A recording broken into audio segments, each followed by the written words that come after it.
Alright guys, well, we're going to show you how to build a simple and easy kayak rack for about 25 to 30 bucks depending on what your store sells this products for.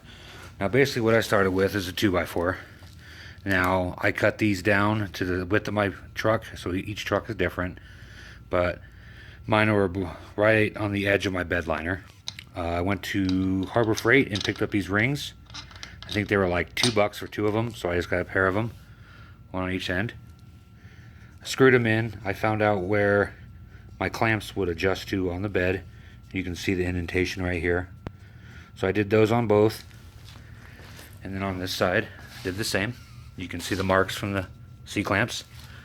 And then I picked up these 4-inch C-clamps from Walmart.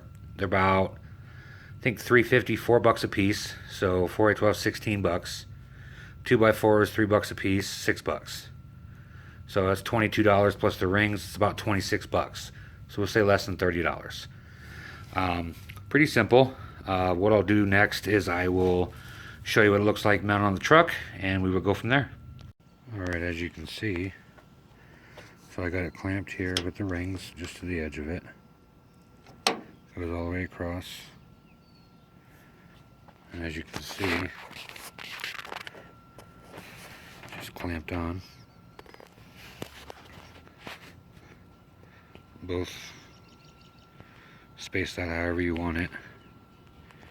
That's pretty much it. I just cut them to the edge of the liner.